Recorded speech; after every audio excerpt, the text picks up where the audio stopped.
Muy buenos días y bienvenidos a La Trinchera en la mañana de este sábado 1 de marzo de 2025. Son las 8:20, las 7:20 en las Islas Canarias y antes de comenzar a repasar las principales noticias os recordamos que nos gusta escuchar vuestras opiniones. Hoy preguntamos, ¿quién tiene la culpa de la bronca que tuvo lugar ayer en la Casa Blanca entre Donald Trump y Zelensky? Podéis participar a través del número de WhatsApp al que nos podéis enviar vuestras notas de audio. En nuestro espacio de tertulia iremos escuchando vuestras opiniones. El teléfono es el 689 33 74 44. También podéis opinar y contactar con nosotros a través de nuestra cuenta de Twitter, @trincherallamas. Además, os recordamos que tenéis disponible la playlist de La Trinchera con todas las canciones que suenan en el programa. La podéis encontrar en Spotify, en la web de radio y en redes sociales. Ahora sí, vamos a repasar la actualidad esta semana con Javier García. ¿Qué tal, Javier? Buenos días, ¿cómo estás? ¿Qué tal, Manuel? Buenos días. Vamos a empezar concretamente por lo último, por la última hora, la novedad de lo que sucedió ayer en Estados Unidos. Efectivamente, Donald Trump lleva varios días pretendiendo terminar con la guerra de Ucrania, pero no mediante una paz justa, sino dándole concretamente la victoria al invasor, al dictador Vladimir Putin. La idea de Donald Trump quedó ayer clara en un encuentro bochornoso e inédito que nunca había sucedido en la Casa Blanca y además ante todos los medios de comunicación, ante todo el mundo, no fue algo privado. Nunca había sucedido esto. Trump recibió a Zelensky con el único objetivo de humillarle ante la prensa y ante el mundo. Ya en el saludo protocolario, Manuel, se podía intuir que el encuentro no iba a ser fácil, no iba a ser sencillo, cuando con un tono un tanto chulesco el presidente americano afirmó que Zelensky venía muy elegante. Posteriormente, dentro del despacho oval, Zelensky intentó mantener la reunión de una forma cordial hasta que Donald Trump y su vicepresidente decidieron abroncarle y humillarle ante el mundo y ante Putin. Eso sí, el líder ucraniano supo plantar cara a Donald Trump, al igual que también lo hizo con Putin cuando éste invadió por la fuerza a Ucrania. No estás en una buena posición, no tienes las cartas ahora. No estamos jugando a las cartas. Nosotros las empezaste a tener. Están jugando a las cartas, estás jugando a las cartas, estás jugando con la vida de millones de personas, estás jugando con la Tercera Guerra Mundial, Y lo que estás haciendo es irrespetuoso para el país, para este país. Pido respeto. Pero esto no ha sido todo. Poco a poco ese tono fue en aumento. Trump no se mostró en ningún momento como un negociador, sino como un negociante que no defiende el derecho de las naciones a que se respete su territorio. En la reunión de ayer quedó claro que se entiende mejor Donald Trump con los dictadores como Vladimir Putin que con los líderes democráticos. Lo que estás haciendo es muy respetuoso con el país, con este país. Estoy aquí con Se mucho ha dicho respeto. mucho más de lo que la gente debería haber dicho.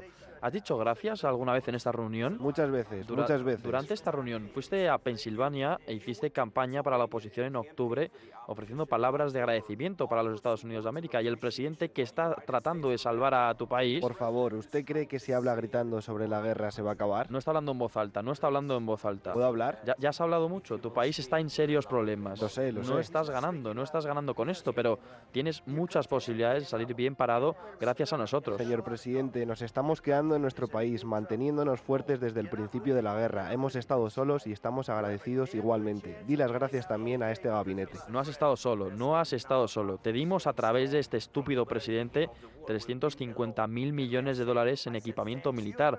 Tus hombres son jóvenes y valientes, pero tuviste que usar nuestro ejército por Biden. ¿Qué tengo que hacer para poder hablar? Tú me invitaste.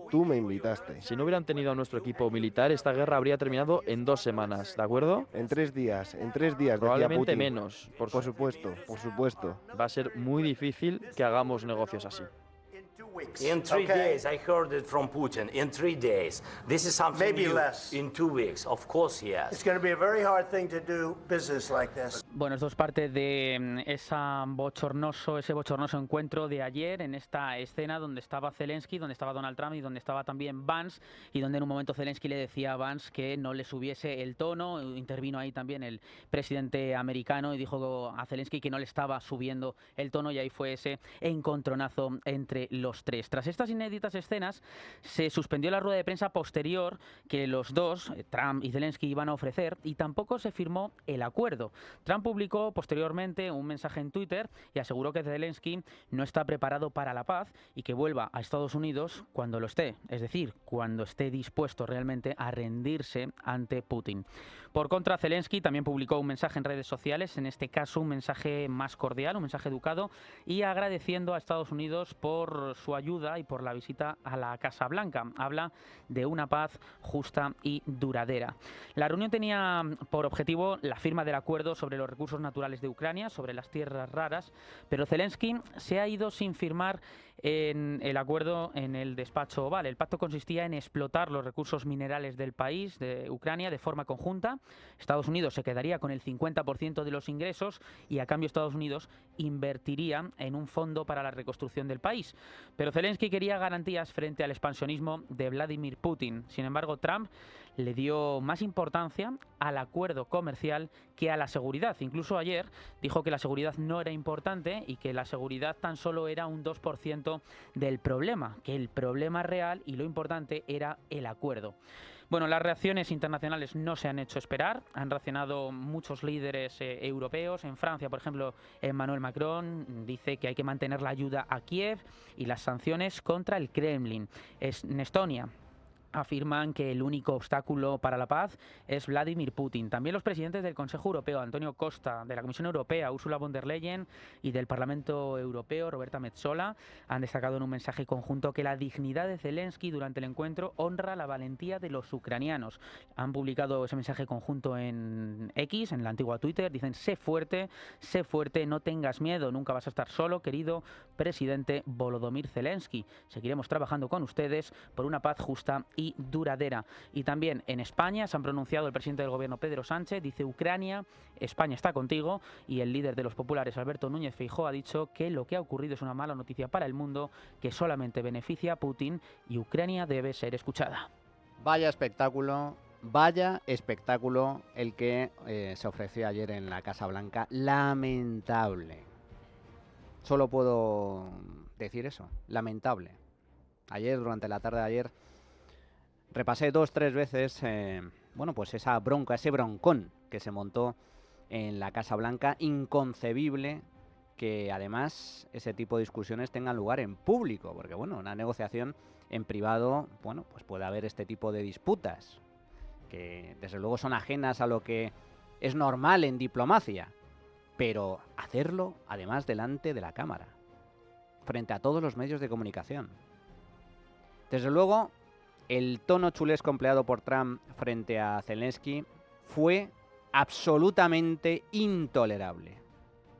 Pero Zelensky, que no se arruga ante nada ni ante nadie, y ya lo ha demostrado con Putin, tampoco se arrugó ante Donald Trump. Los feos fueron evidentes desde el principio. Donald Trump, nada más saludar a Zelensky, según se bajó del coche oficial, llegando a la Casa Blanca, se metió con su vestimenta. De todos es conocido que Zelensky viste casi con uniforme militar desde el momento en el que estalló la guerra. No se pone traje. Para colmo, durante la rueda de prensa que tuvo lugar, que también me sorprende mucho, porque la rueda de prensa tuvo lugar antes de sentarse a negociar. El acuerdo estaba avanzado, pero había detalles que Zelensky quería negociar directamente con Donald Trump, y para eso en principio era esa reunión, para tener un almuerzo y negociar los detalles del acuerdo, porque Zelensky estaba dispuesto a firmar ese acuerdo comercial que, a la vista del contenido, creo que era sinceramente positivo para todas las partes. Pero Zelensky quería garantías de que Estados Unidos le iba a apoyar militarmente para garantizar una paz duradera. ¿Por qué? Porque conoce perfectamente al dictador, al tirano, al asesino, al monstruo Vladimir Putin. Un exagente de la KGB que no tiene principios, no tiene moral, cuyo único fin es expandir y reconstruir el imperio ruso a sangre y fuego. Y Ucrania es solo una de las fichas en el dominó.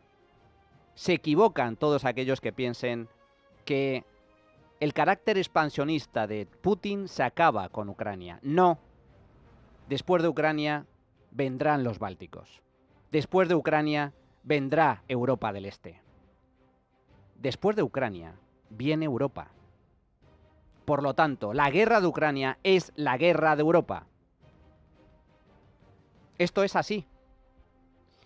Y Zelensky no se arrugó.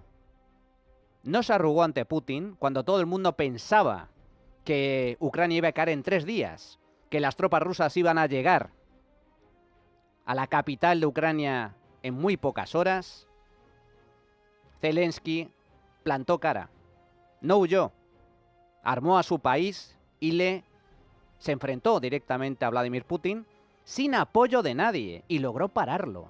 Ucrania lleva más de 3 años en guerra. La gran Rusia, pero ¿qué Rusia ni qué narices? Ucrania, un país como Ucrania, el país más pobre de Europa, le está haciendo frente a una potencia nuclear. Ellos solos, con apoyo económico y militar posterior, pero inicialmente durante los primeros meses solo fueron los ucranianos, con sus tropas, con sus armas, parando al imperio tiránico ruso. Y no se arrugó Zelensky, no se arrugó. Y le contestó, y contestó a Trump, y contestó a Vance. Y les dijo en la cara, no os fiéis de Putin. Putin no tiene palabra. Putin es un asesino. Y se lió gorda. Porque Trump no está acostumbrado a que le lleven la contraria. Y se lió gorda. Delante de todo el mundo. Y se fue sin firmar. Como es lógico. ¿Cómo va a firmar un acuerdo comercial si no tiene garantías de que ese acuerdo comercial va a suponer también una garantía para la seguridad del pueblo ucraniano? Vaya espectáculo lamentable el de ayer. Esto marca un punto de inflexión. Veremos qué es lo que sucede. Todo está en el aire en estos momentos. Y yo me pregunto, una vez más, al margen de lo que defienda Donald Trump, que Donald Trump ha cambiado las reglas de juego. Donald Trump habla para Estados Unidos. Donald Trump ha roto con la alianza que se pactó entre Europa y el Nuevo Mundo después de la Segunda Guerra Mundial, en el año 45. Estamos en un orden mundial nuevo, con reglas de juego diferentes. Y la cuestión, lo que a mí realmente me importa, lo que creo que nos deberíamos preguntar todos, al margen de lo que haga o deje de hacer Estados Unidos, es qué narices va a hacer la Unión Europea. ¿Qué narices va a hacer Europa? Porque la guerra de Ucrania es la guerra de Europa. Y Putin es el enemigo de la libertad, el enemigo de la democracia y el enemigo, el gran enemigo de los europeos. Y Pedro Sánchez, volvemos a nuestro país, no quiere arriesgarse a perder su puesto en la Moncloa y esta semana ha continuado con más cesiones a los independentistas para asegurarse sus votos en el Congreso de los Diputados. Concretamente, para garantizarse 14 votos, los 7 de Esquerra Republicana de Cataluña y los 7 que tiene Junts, del prófugo Carles Puigdemont.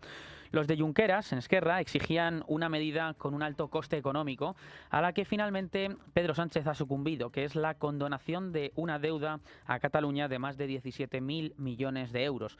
Para camuflar la cesión, Moncloa ha metido en el mismo saco a todas las comunidades, por lo que la deuda que tendrá que asumir el Estado, es decir, todos los españoles, será finalmente de más de 83.000 millones de euros. Oriol Junqueras es el presidente de Esquerra. Esto dijo esta semana sobre este tema, sobre la quita de la deuda de Cataluña en Radio Nacional. Por lo tanto, cualquier comparación con una deuda privada es una comparación poco pertinente. De hecho, esta deuda nunca debería haber existido. Y esta deuda existe porque el gobierno del PP impuso el pago de intereses por un dinero que efectivamente nuestra sociedad ya pagaba. Lo llamativo de todo es que el Gobierno ha negociado la deuda de Cataluña con un partido independentista y el Ejecutivo pretendía que, sin ninguna negociación con el resto de comunidades, éstas aceptaran ese acuerdo bilateral con los catalanes. Y así ha sido, en efecto. El miércoles se debatió la propuesta en el Consejo de Política Fiscal y Financiera. Allí las comunidades autónomas del Partido Popular abandonaron la reunión, donde la ministra de Hacienda y vicepresidenta primera del Gobierno, María Jesús Montero, planteó esta propuesta, la propuesta de la quita de la deuda. Escuchamos lo que dijo, habló de deslealtad del Partido Popular por abandonar la sala. Y doblemente histórica porque también hoy hemos asistido a una deslealtad inédita de las comunidades autónomas gobernadas por el Partido Popular. Una falta total de sentido de Estado y de la responsabilidad que tiene cada consejero, cada consejera. Cabe suponer que algunos consejeros han preferido levantarse e irse antes de quedar retratados y votar en contra de una medida que ellos mismos habían pedido y solicitado. Pero la visión de los consejeros populares era completamente distinta. Escuchamos al consejero de Economía y Hacienda, por ejemplo, de la región de Murcia, Luis Alberto Marín, también al consejero gallego Miguel Corgos. No vamos a participar de ningún teatrillo, no vamos a participar en ningún proceso de blanqueamiento de un acuerdo que ya está perfeccionado de antemano si no se habla antes de la reforma del sistema de financiación autonómica. Los ciudadanos de la región de Murcia no pueden ser ciudadanos de segunda, como son para el gobierno de Sánchez. Como veis, nos hemos retirado del Consejo de Política Fiscal y Financiera cuando se ha empezado a tratar temas que son impropios de este Consejo. Y lo hemos hecho porque no creemos que sea la forma esta de proceder en este foro en el que todas las comunidades autónomas queremos trabajar en términos de igualdad y de forma cooperativa para construir un mejor estado de las autonomías, para prestar mejor servicio a todos los ciudadanos españoles. Las comunidades más afectadas son las que controlaron mejor el dinero y los gastos. Una de las comunidades más afectadas es concretamente la Comunidad de Madrid. Madrid calcula que cada madrileño pagará 483 euros extra y los catalanes ahorrarán 410 al condonar la deuda pactada por el independentismo, con el independentismo. La consejera de Economía y Hacienda de la Comunidad de Madrid, Rocío Albert, explicó este jueves aquí en Es Radio, en Con Ánimo de Lucro, en qué consiste exactamente la condonación de la deuda planteada por la ministra Montero.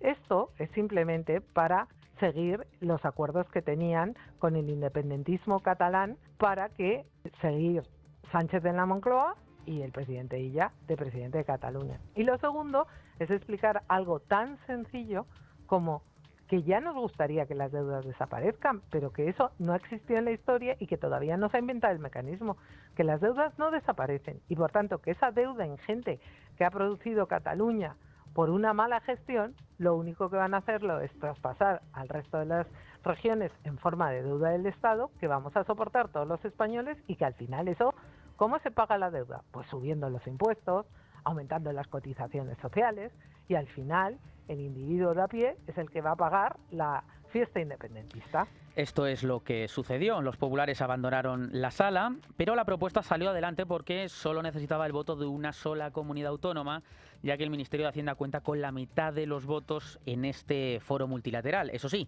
el planteamiento de condonación de la deuda se va a tener que materializar posteriormente a través de una ley orgánica que se va a someter a la votación en el Congreso y en el Senado, donde el Partido Popular en el Senado cuenta con mayoría absoluta y lo que podría hacer, como ya ha sucedido con otras leyes, es dilatar la tramitación. La ley orgánica supone que el Gobierno necesita, cabe recordar, la mayoría absoluta de las Cortes. Junts tendrá la llave una vez llegue la ley al Congreso. En un primer momento, los de Puigdemont dijeron que la propuesta de Esquerra era insuficiente y pedían una condonación de la deuda completa, no solamente de los 17.000 millones que exigía Esquerra. Pero el miércoles, el prófugo matizó esas declaraciones en la red social X, en antiguo Twitter, y donde aseguró que se perdone una parte, dice, es mejor que nada. Pero las críticas no solamente son del Partido Popular, también llegan desde el exterior. La agencia de calificación S&P Global Ratings habla de riesgo moral en la quita de la deuda a las comunidades autónomas y cree que solo es una solución temporal. Beatriz García, ¿qué tal? Buenos días. Muy buenas, tirón de orejas de las agencias de calificación al plan de María Jesús Montero para mutualizar entre todos los contribuyentes españoles la friolera de 83.252 millones procedentes de la deuda autonómica. Tanto Standard & Poor's como Moody's han elaborado diferentes comunicaciones en las que rechazan una fórmula que consiste en premiar a las regiones manirrotas y sobreendeudadas, como Cataluña o Valencia, mientras se castiga a las responsables, a las que han contenido su deuda, como Madrid. Ambas compañías alertan del riesgo moral que supone fomentar esta irresponsabilidad, lo que hasta deterioraría la situación crediticia de la deuda soberana española.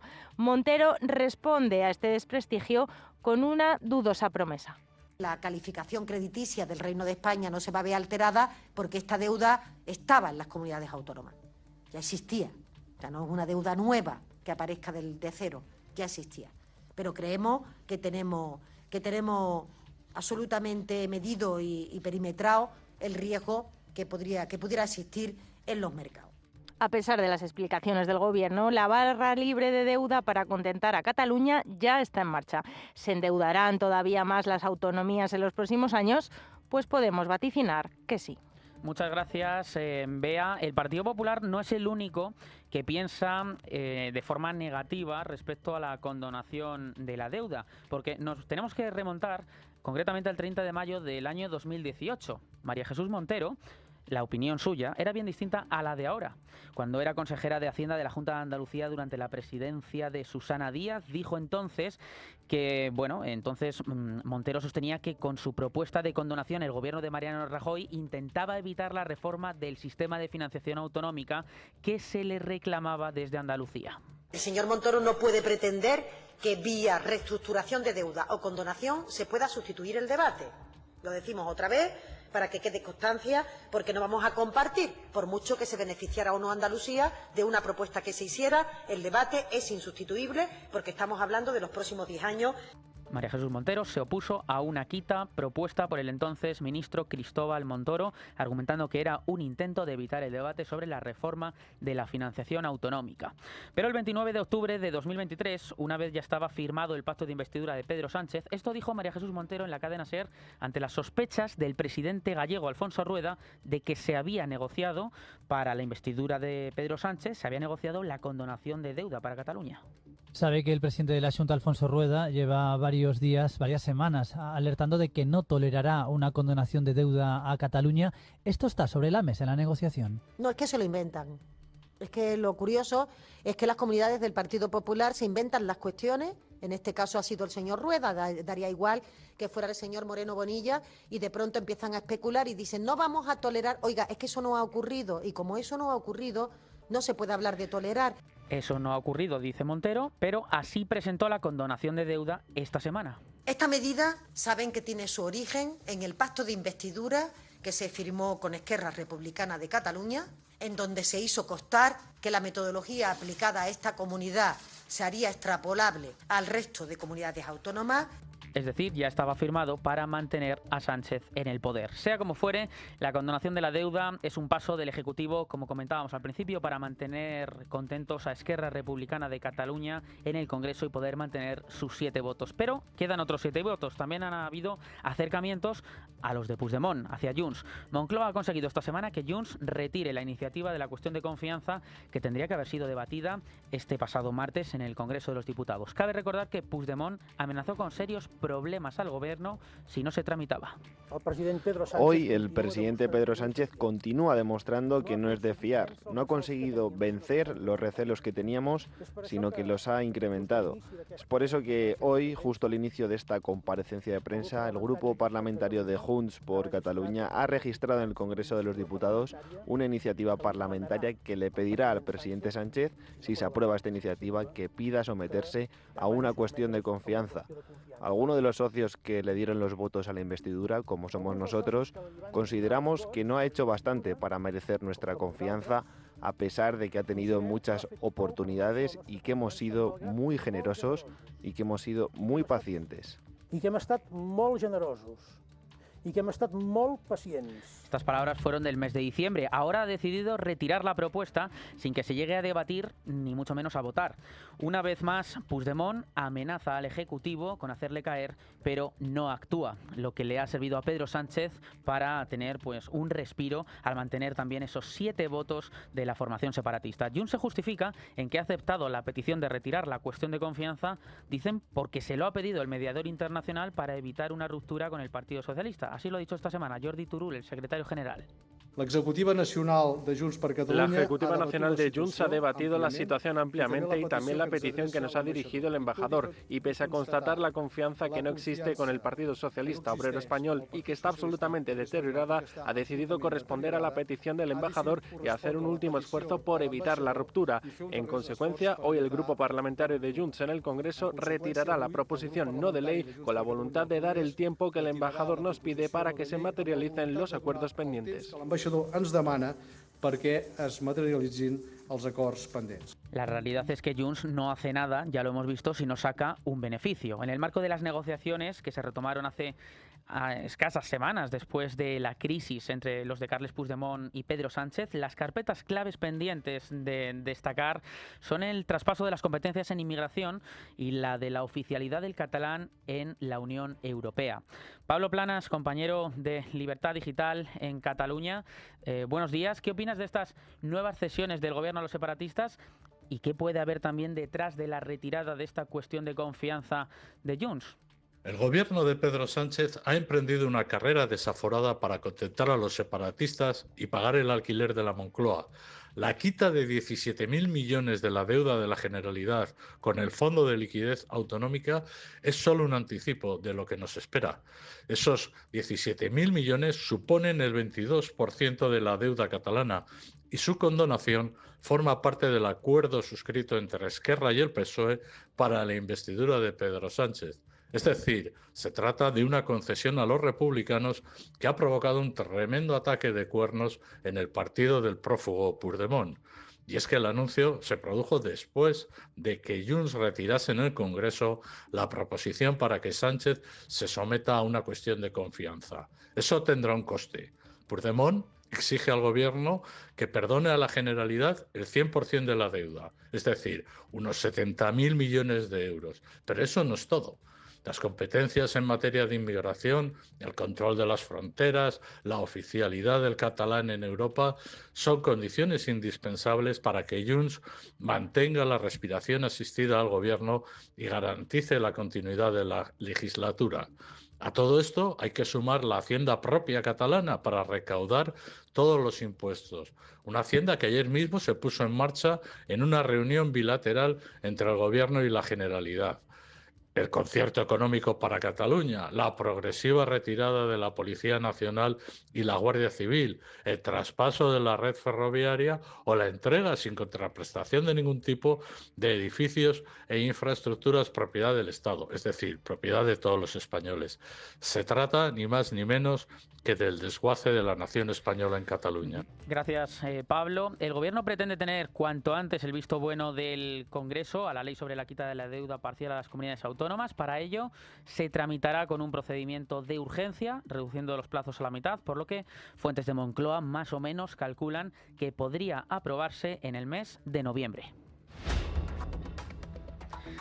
Bueno, y en medio de todo este ambiente, este miércoles se celebró un nuevo cara a cara entre Pedro Sánchez y Alberto Núñez Feijóo, una nueva sesión de control al gobierno. Estuvo marcada por este tema, por la quita de la deuda y por los ataques del PP al Ejecutivo sobre los casos de corrupción, que esta semana ha habido bastantes novedades. Jesús Úbeda fue testigo de este nuevo pleno en el Congreso. Jesús, buenos días. Shalom, compañeros de trinchera.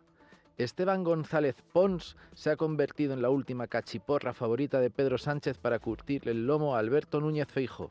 En la sesión de control de la semana pasada, el presidente del gobierno se cachondeó del eurodiputado que sueña con ovispas en la Iglesia Católica, llamándolo estadista. En la de este miércoles ha optado por un ejercicio de abstracción. Y vamos a imaginarnos que el pasado 23 de julio de 2023 hubieran sumado el Partido Popular y los señores de Vox. Tendríamos de vicepresidente del gobierno al señor Abascal. El vicepresidente del gobierno sería el señor Abascal, defendiendo los aranceles de la administración estadounidense contra Europa. Tendríamos al señor Pons como ministro de Asuntos Exteriores diciendo que el presidente de Estados Unidos es un ogro naranja. No lo digo yo, lo dice el señor Pons. ¿Ve usted a dónde quiero llegar, señoría? Es que no hay color entre su potencial gobierno de coalición y este gobierno de coalición. El líder de la oposición interpeló a Sánchez por la idoneidad del Frankenstein formado por nacionalistas, independentistas, comunistas y Sortu Bildu. El presidente asintió sobrado y su contrincante, sobrio, formal y no sé si patéticamente inocente, pues le preguntó quién cree que le va a apoyar en la política exterior y de defensa. Feijóo apostó por el batiburrillo, continuó por el regalo fiscal de 17.000 millones para Cataluña y comparó lo sucedido en Alemania tras las últimas generales con lo ocurrido en España en 2023. La diferencia entre España y Alemania es Pedro Sánchez, dijo Feijóo. A mi plin, pensó el jefe del Ejecutivo, que se refirió a los 83.000 kilos que van a dejar de pagar las comunidades autónomas y le pidió al pepero Alfa que rompa con aquellos que quieren romper con Europa, rompa con la ultraderecha como hace la derecha alemana. Aitor Esteban se despidió del Congreso ciscándose en Estados Unidos. Estados Unidos se ha convertido en una plutocracia que defiende sin pudor y con descaro todo lo que hemos combatido durante un siglo los demócratas europeos. Y con un masaje sebáceo de Sánchez. Seguro que el PNV pacta con el PP, sí. La líder virtual de Podemos, Ione Belarra, alterada además, supongo por el fregado de Monedero, se refirió a las presiones de Junts, llamó fascista a Trump y advirtió a Sánchez. Le pido, presidente, que mire a Alemania y que vea lo que pasa cuando un gobierno no sigue el rumbo que tiene que seguir. Usted va a ser el único responsable de que entren los fascistas en Moncloa. En el capítulo de la vicepresidenta, María Jesús Montero, claro, como es habitual, fue Miguel Tellado quien puso algo de picante. Usted ha sido la dama de los seres y es ahora la señora de la trama. Asuma responsabilidades. Está en el centro de esta trama de corrupción.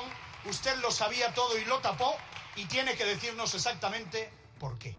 En su contraataque, la ministra de Hacienda acusó a Feijóo de haberle dado a su hermana más de 37 millones de euros con contratos a dedo, mientras este era presidente de Galicia. ¿Qué pensará de esto Lupe Sánchez? Esther Muñoz firmó la mejor intervención de la jornada pronunciada desde la oposición. La soberbia y la arrogancia se las deja usted en la puerta. Porque mire, de las dos, la que estaba en un Consejo de Ministros con el señor Ábalos, a la que le aplaudió usted aquí, y que estaba mirando un catálogo para con dinero público disfrutar de una mujer, es usted. De las dos, la que ha formado parte de un gobierno que ha sido condenado por corrupción y que está ahora en otro gobierno investigado por corrupción, es usted. De las dos, la que ha traicionado a su país comprando el sillón de su jefe con el dinero de todos, es usted. De las dos, la que tiene un jefe de gabinete que andaba en negocios con un delincuente confeso, es usted. Y le voy a decir otra cosa, señora Montero. Yo soy presidenta de mi partido en León. Usted ahora es secretaria general en Andalucía. De las dos, la que llevó a su día de investidura allí en su comunidad y en su provincia a un delincuente condenado, es usted. Lecciones de usted, ninguna, señora Montero. Ninguna. Nada que objetar. Hasta dentro de poquísimo. Vamos con más asuntos porque el Gobierno sigue en su intento de censurar a los medios de comunicación que no le convienen. El Consejo de Ministros aprobó este martes un anteproyecto de ley para lo que él llama la mejora de la gobernanza democrática en servicios digitales y medios de comunicación. En esta norma, el Gobierno deja en manos de la Comisión Nacional de los Mercados y la Competencia la vigilancia y el control del registro de medios, que será obligatorio y en el que se deberá incluir el detalle de sus propietarios con nombres y apellidos, así como sus accionistas, sus fuentes de financiación y sus cifras reales de audiencia. También se imponen límites a la financiación de las administraciones públicas a la prensa, radio y televisión y se velará para que no haya concentración en el sector. El conjunto de medidas dirigidas a los medios incómodos para Pedro Sánchez fueron presentadas por Félix Bolaños y Ernest Urtasun, varios ministros del Gobierno, que avanzaron que se desarrollarán durante los 3 próximos años que quedan de legislatura. En la rueda de prensa posterior al Consejo de Ministros, Óscar López insistió en que el registro no dependerá del Gobierno y que el Ejecutivo se limita a cumplir con una normativa europea. Pues sí, hemos decidido cumplir con la normativa europea, insisto, cumplir con la normativa europea que exige que haya un registro de medios donde se vea la propiedad de los medios, la financiación a través de campañas públicas y, por cierto, creo que olvidé decirlo antes, también evitar la concentración para que haya pluralismo y el Gobierno de España ha decidido que esa competencia recaiga en una autoridad independiente como es la CNMC. Vamos a ver en qué consiste concretamente el detalle de esta medida incluida en ese plan de acción por la democracia que anunció Pedro Sánchez tras su periodo de reflexión de 5 días. Adrián Pajares, ¿qué tal? Buenos días. Buenos días. El plan de acción impulsado por el PSOE y Sumar busca controlar los medios críticos, decidiendo qué es y qué no es un medio de comunicación, así como quiénes son los verdaderos profesionales del periodismo. Entre las medidas que contempla este plan se encuentra la reforma de la Ley de Publicidad Institucional y la creación de un registro de medios. El objetivo declarado es evitar que con dinero público se financien aquellos medios que el Gobierno considera que desinforman. Además, se pretende hacer obligatoria la publicación de la propiedad de cada medio de comunicación y de la cantidad de dinero que reciben de las administraciones públicas. Pero también esta semana Pedro Sánchez en el Foro Económico Mundial ha puesto sobre la mesa 4 ideas para controlar las redes sociales. Para ello pretende perseguir y castigar a los los propietarios de las cuentas que emitan bulos, quiere también controlar el algoritmo, va a ir en contra del anonimato en redes y quiere también imponer la censura para decidir, como decíamos al principio, qué es verdad y qué no es verdad. Gracias, Adrián. No dejamos, por cierto, los medios de comunicación, porque el presidente de Prisa, Josep Ugurlian, y dueño del 29,9% del capital, ha comunicado esta semana el cese de Carlos Núñez como presidente de Prisa Media. Fuentes internas señalan que se presentará como una dimisión, aunque se trata de un cese forzado. El detonante de esta crisis en Prisa ha sido la decisión de los accionistas españoles de Prisa de participar en el concurso abierto por el gobierno para un canal de televisión en abierto. El presidente del grupo se opone rotundamente y forzó una votación en el Consejo del martes para rechazar la participación de Prisa en este proyecto, controlando 11 de los 15 consejeros del grupo, ¿no? Sí, y encima ahora el mayor temor en el entorno socialista es que la batalla con el máximo accionista se traduzca en un giro de los contenidos editoriales de Prisa. Hasta ahora El País y la SER han sido leales al gobierno y se han alineado con Moncloa en los asuntos más espinosos para Sánchez, como son los negocios de Begoña Gómez o las filtraciones del fiscal general del Estado, Álvaro García Ortiz. Pero todo este lío en el grupo empresarial hace que Moncloa ya haya maniobrado para que Telefónica asuma el proyecto televisivo fallido por Prisa. Gracias, Adrián. Una noticia más respecto a los medios de comunicación, porque Radio Televisión Española ha recibido una multa de 1 millón de euros por incumplir el contrato con loterías en más de 20 ocasiones desde que arrancó el programa La Revuelta de David Broncano el 9 de septiembre de 2024. El acuerdo del ente público con loterías y apuestas del Estado establecía que entre 2021 y 2024 el programa, en el que se ofrecen los resultados de la Primitiva, la Bonoloto y el Eurodreams, debía emitirse entre las 9:45 y las 10:30 de lunes a viernes, con una duración aproximada de entre 75 y 105 segundos. Pero desde que llegó el programa de David Broncano, este compromiso se ha incumplido 20 veces, en las que el espacio de loterías se ha emitido tras La Revuelta y no cuando tenía que hacerlo. Por eso tendrán que pagar una multa de 1,5 millones de euros. Finalmente ha quedado en 1 millón por las alegaciones de la corporación pública.